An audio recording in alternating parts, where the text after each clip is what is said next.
다음 13페이지 이어서 가겠습니다. 우리가 이전 시간까지는 일본이 우리를 어떻게 통치했는지에 대해서 배웠다면 여기서부터는 우리가 일본에게 어떻게 반항하며 독립운동을 했었는지에 대해서 10년도 단위로 끊어서 보겠습니다. 먼저 1910년대는 일본이 무단 통치 시기였었고, 이때는 우리나라의 어떤 반항 같은 것들을 하나도 인정하지 않았던 그런 시기였었기 때문에 대부분은 비밀단체 활동들이나 아니면은 해외 기지 건설 같은 활동에서부터 독립운동을 시작을 합니다. 먼저 국내는 당연히 이제 비밀단체 활동을 할 수밖에 없었겠죠. 대표적인 비밀단체 두 가지를 먼저 설명을 하겠습니다. 대표적인 비밀단체 먼저 첫 번째 독립의군부와 그리고 두 번째는 대한광복회입니다. 당시 우리 독립운동의 계열은 크게 두 가지 계열에서 시작이 되는데 일제가 우리나라를 먹기 전에 의병운동을 했었죠. 일본과 지금 당장 전쟁을 해서 몰아내야 된다. 이런 의병운동 계열은 전쟁이라는 방식을 택했고, 지금 우리가 이기든 지든 간에 일본하고 전쟁을 벌여가지고 우리의 어떤 국권을 지키자라고 하는 그런 운동을 벌였었고, 이게 나중에 독립군으로 발전이 됩니다. 그에 비해서 계몽운동이라고 하는 또 다른 독립운동이 있었는데, 이 운동은 지금 싸워봤자 진다는 거야. 지금 싸워봤자 지기 때문에 일단은 우리의 실력을 힘을 키우자라고 하는 운동으로서 힘을 키우기 위해서는 교육과 산업 분야에서 일단 우리나라를 육성하고 그렇게 해서 차츰차츰 독립을 이뤄나가자 하는 그런 운동 부류가 있었습니다. 이 독립의군부라고 하는 단체는 의병단체에서 발전했던 국내의 독립운동 단체라고 보면 됩니다. 고종하고 연결이 되어 있어서 고종한테 비밀 명령을 받고서 움직였었던 의병장 출신의 임병찬이라고 하는 요 사람, 임병찬. 딱 봐도 난 양반이다라는 게 보이죠. 의병은 양반들이 주도를 했었던 운동들이었었죠. 그래서 임병찬을 중심으로 해서 이런 독립의군부 활동이 이루어졌었고, 얘네들은 이제 양반 출신들이 많다 보니까는 어떤 성리학적, 유교적인 질서를 회복하기 위해서 고종의 복귀를 추진을 하고, 그리고 대한제국의 체제를 복구하려고 했었던 복벽주의라고 하는 그런 사상. 복벽이라는 건 이제 국왕 중심의 정치 체제를 하자는 그런 사상에 따라서 활동을 했었던 단체였었습니다. 그래서 전국적인 의병 봉기를 준비했었고, 그리고 국권 반환 요구서를 일본 그리고 각국 대사관에 보낼 준비를 하다가 발각되어서 결국은 일본한테 강제 해산당합니다. 그 다음에 나왔었던 독립운동 단체는 대한광복회라고 하는 단체이고, 이 단체 박상진이라고 하는 독립운동가가 만드는 단체입니다. 박상진, 이름 중요하니까 잘 기억하세요. 이 대한광복회는 의병 계열과 그리고 애국계몽운동 계열이 힘을 합쳤었던 독립운동 단체입니다. 단순하게 전쟁만 하는 게 아니라 계속해서 힘을 키워가지고 일본에게서 벗어날 준비를 하자라고 했었던 단체라고 볼 수 있죠. 그래서 그냥 단순하게 의병운동만 추진을 했던 단체가 아니기 때문에 고종의 복귀나 대한제국의 어떤 그런 체제를 복구하기보다는 새로운 정치 체제인 민주공화국 수립을 추진했었던 공화주의적인 단체였었다. 그러니까 쉽게 얘기해서 민주주의를 하려고 했었던 그런 단체였었다라고 보면 됩니다. 이 단체의 특징들을 보면 일단 총사령관 박상진을 중심으로 해서 군대식으로 조직이 이루어집니다. 군대식으로 여기 보면 총사령관 박상진, 그리고 부사령관, 지휘장에서 이렇게 군대식 명칭을 사용을 하죠. 군대식으로 조직을 만들었었고, 그 다음에 국내에서 활동했었던 단체이기는 하지만은 해외 만주에도 지점을 설치를 해가지고 활발하게 활동을 했었던 단체였었습니다. 이 단체의 행동 강령 4가지가 있습니다. 첫 번째는 비밀 결사라고 했었죠. 그 다음에 암살, 죽여버리는 거야. 친일파든 일본 애들이든. 폭동, 명령, 이게 4가지가 이 대한광복회 행동 강령이었었습니다. 군대식이니까 당연히 상급자의 명령이 중요했었겠죠. 그래서 각 지역에 지부를 설치를 했었고, 그리고 의병 계열에서 떨어져 나온 단체였었기 때문에 독립군 양성을 준비합니다. 그래서 만주의 군관학교 설립을 추진을 하고, 그다음에 아까 암살, 친일파들 암살한다라고 했었죠.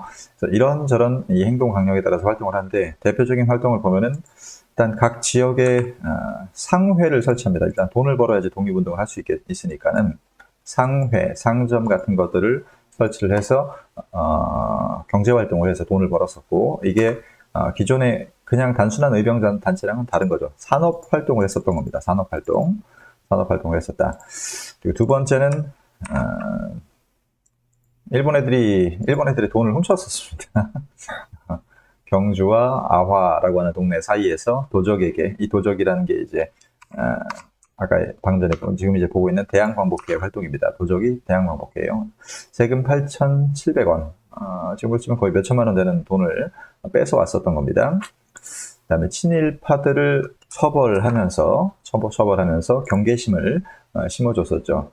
나라를 광복하려 함은 사람과 하늘의 같은 뜻이니 우리 동포를 경계하노라 라고 해서 친일파들을 처단했었던 활동을 했었습니다. 얘네들의 또 다른 이제 행동 강령 같은 것들을 보면은, 보세요. 일본인의 세금을 압수해서 무장을 준비한다. 무장을 준비한다는 건 아까 얘기했듯이 독립군 양성을 준비하는 거죠. 그리고 친일파를 처단한다. 그리고 만주의 군관학교를 세운다. 만주의 군관학교를 설립하고, 그리고 군자금을 마련하고, 그리고 일본인 선멸전을 단행해서 최후의 전쟁, 독립을 이룬다라고 하는 행동 강령에 따라서 활동했었던 단체였었습니다. 그다음에 기타 국내에 이런저런 단체가 있었는데 다 비밀단체라서 알려진 단체들이 많지가 않습니다. 여성 중심의 송죽회, 내가 수업 시간에 얘기했었던 김환란이라고 하는 그 여자랑은 다른 나라의 독립을 위해서 싸웠었던 송죽회라고 하는 단체가 있었는데, 아무래도 여성 단체이다 보니까 좀 관심이 적었던 것도 있는 것 같고, 비밀단체이기도 하고 해서 많이 알려지지 않았습니다. 그런 단체가 있었고, 그 다음에 국내에서는 크고 작은 의병투쟁이 계속 지속이 돼서 마지막 의병이었던 최응원이 붙잡히게 되면서 우리나라 국내에서는 의병 활동이 끊어지게 됩니다. 이 사람이 마지막 의병장 최응원, 이 사람이 잡히게 되면서 의로서 죽는 것에 추후의 여한도 없노라 라고 하는 유언을 남기고 사망하게 되죠. 사형당합니다. 자, 그래서 여기까지가 국내 독립운동 단체이고, 이제 해외에 있었던 요게 이제 여기서부터가 어려운데, 여러분들이 단체들이 너무 많아가지고 일제시대는 단체를 외우는데 좀 어려움을 겪는데, 크게 세 지역으로 나눕니다. 복간도, 그러니까 여기 위에 만주지방 크게 세 지역, 복간도, 서간도, 그리고 여기 러시아의 연해주 지방, 북쪽 지방은 세 지방으로 나누는데, 먼저 북간도 지방을 중심으로 보겠습니다. 북간도에 보면은 여기 룽징이라고 하는 지방이 있습니다. 룽징에 명동촌이라고 하는 마을을 세웁니다. 한국인들 마을을 세우고서 각종 이런저런 단체들을 만듭니다. 룽징에 명동촌이라고 하는 마을을 씁니다. 명동촌이라고 하는 마을을 세우고, 이 주변 지역을 중심으로 해서 이런저런 단체들을 엄청나게 지금 많이 세우고 있죠. 룽징, 그리고 왕칭, 이 주변에 많이 세우는데, 대표적인 단체 몇 개만 보면은 간민회라고 하는 한국인들 단체를 만듭니다. 간민회. 개간하고 뭐 간척한다. 여기 당시 만주에 논밭이 전혀 없었기 때문에 한국인들이 넘어가가지고 논밭을 일구고서 개간을 해서 처음 정착을 했었던 지방입니다. 그리고 이게 이제 경제적인 단체였었다면은 서전서숙과 명동학교라고 하는 학교들을 세웁니다. 명동학교는 참고로 윤동주가 다녔었던 학교이기도 합니다. 윤동주가 요 주변에서 이제 활동을 했었습니다. 그 다음에 나중에 중광단이라고 하는 대종교 단체, 이 단체가, 대종교가 우리가 중요하다고 했었죠. 중광단이라고 하는 대종교 단체가 넘어와서 요 주변 지역에서 군대를 만드는 게 바로 공로군정서고, 이게 왕칭에서 만들어지는 단체입니다. 공로군정서라고 하는 군대를 만들고, 이 군대를 중심으로 해서 나중에 우리가 청산리 대첩이라고 하는 일제시대에서 제일 큰 승리를 이루게 됩니다. 이게 복간도 지방, 간도의 북쪽 지방입니다. 그 다음에 서간도 지방으로 가겠습니다.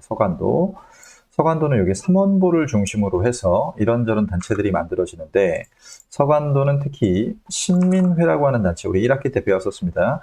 이 단체 이회영이라고 하는 이 독립운동가를 중심으로 해서 이 사람이 자기네 집 재산 600억을 거의 다 팔아가지고 여기에다 독립운동 기지를 만듭니다. 신민회가 여기 삼원보 주변에 한국인 마을을 설치를 하는데, 대표적인 단체로 경학사, 경작하고 학 공부한다 라고 하는 단체를 쓰고, 이게 나중에 본민단 한족회로 발전합니다만은 경학사 정도만 알아두고, 그리고 신민회가 여기다 이제 600억이라고 하는 그 돈을 다 퍼부어 가지고 신흥무관학교를 설치를 하게 되죠. 신흥무관학교. 여기에서 공부를 했었던 군인들이, 여기에서 공부를 했었던 군인들이 복로군정서, 서로군정서로 이어지게 되면서 나중에 청산리 대첩의 승리에 크게 기여하게 된다라고 알아두면 됩니다. 여기까지가 북간도와 서간도를 본 겁니다. 서간도. 여기가 이제 우리나라 북쪽 지방, 만주 지방이고, 그다음에 요 위에 당시 러시아가 영토를 여기까지 이제 지금도 이제 러시아가 영토를 여기까지 넓혔었는데, 러시아 블라디보스톡 연해주라고 하는 지방입니다. 여기가 연해주라고 하는 지방에도 한국인들이 많이 넘어갑니다. 당시 러시아와 일본은 러일 전쟁 이후부터 사이가 별로 좋지 않았었어요. 그래서 러시아는 한국인들의 독립운동을 약간 지원해주는 그런 입장이어가지고 한국인들이 여기에 많이 넘어갔었습니다. 제일 대표적인 단체로 블라디보스톡에 신안촌이라고 하는 마을을 설치를 하고, 여기에서 권업회라고 하는 단체를 만듭니다. 권업회. 그리고 한민학교라고 하는 학교도 만들고, 그리고 독립운동 단체인 대한광복군 정부라고, 처음으로 이제 일제강점기가 되고 나서 정부라고 하는 단체들이 등장을 하게 되는데, 이상설과 이동휘 정도는 알아두면 좋습니다. 특히 이동휘는 나중에 이제 대한민국 임시정부의 국무총리, 초대 국무총리에 임명되는 사람이기도 합니다. 여기까지가 우리나라 주변 지역에 만들어졌던 독립운동 단체인데, 외우기 힘들죠? 다른 건 몰라도 중광단과 복로군정서, 그리고 신흥강습소 정도는 알아둬야 돼요. 요거 3개, 요거 3개 정도. 서로군정서도, 그리고 삼원보다 알면 좋은데, 어쨌든 이 정도만 일단 중심적으로 알아두고, 그 다음에 중국 관내. 중국 관내는 이제 중국 내륙지방을 얘기합니다. 중국 내륙지방. 중국, 우리가 이제 지금 우리나라 북쪽에 만주 지방을 받고, 이쪽으로 넘어가면 이제 완전히 중국 영토죠. 중국 영토 육지 지방을 얘기를 하는데, 중국 관내라는 것은 상하이의 독립운동가들이 많이 모였었죠. 신안청년당이라고 하는 독립운동 단체를 여운형과 김규식이 중심이 돼서 만들어졌었습니다. 이 사람은 이회영 사진입니다. 600억을 퍼부어가지고 신흥무관학교를 만들었던 이회영과 이시영 형제입니다. 이 사람은 나중에 임시정부에서 활동을 하는 사람이기도 합니다. 여기 신흥무관학교 사진이고, 그 다음에 이게 여운형입니다. 여운형. 굉장히 뛰어난 언병가, 말빨이 되게 좋았었던 사람이고, 그 다음에 여기 김규식은 7개 국어를 할 줄 알았었던 최고의 인재였었습니다. 당시에. 이 사람 두 사람이 중심이 돼서 상하이에서 신안청년당이라고 하는 단체를 만들고, 당시 1차 세계대전이 끝나고 나서 파리에서 평화회의가 열렸는데, 여기에 김규식을 대표로 파견을 합니다. 평화회의니까는 당연히 우리를 도와줄 줄 알고 또 파견을 했겠죠. 예전에 헤이그 특사 때 헤이그 만국 평화회의에 우리나라 사람을 파견했던 것처럼, 평화회의니까 우리 도와주겠지라고 생각하고서 대표를 파견했었습니다만, 나중에 또 나오지만 큰 성과는 없었습니다. 다만 이 파리 평화회의에 대표 파견을 한 신안청년당을 중심으로 해서 국내에 큰 운동을 일으키게 되는데, 그게 바로 나중에 이제 3.1 운동이라고 하는 운동으로 이어집니다. 여운형은 참고로 해방되고 나서까지 살아남습니다. 여운형 김규식. 우리나라에서 그리고 가장 대통령 후보로 예상이 됐던 인물이었는데 암살됩니다. 나중에 암살됩니다. 김규식도 나중에 이제 유명한 독립운동가이자 정치가로 활동을 하는데, 이 사람은 6.25 전쟁 시작되자마자 북한한테 납치돼가지고 어떻게 죽었는지 모릅니다. 이 사람.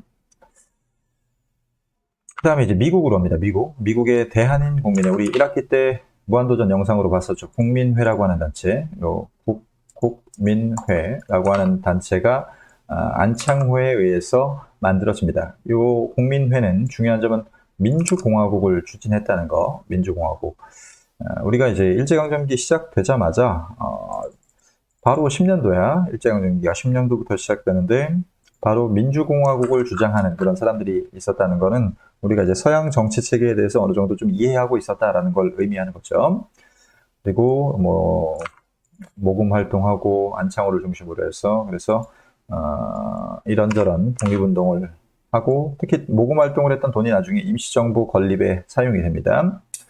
그다음에 미국 하와이의 대조선 국민군단이라고 하는 단체가 막 박용만에 의해서 만들어지고 전쟁을 준비를 하는데 이 박용만은 독립운동 활동을 하긴 했는데 나중에 좀 약간 친일 활동을 했다라고 하는 의혹이 있어가지고 그렇게 중요하게 다뤄지진 않습니다. 우리 한국사에서.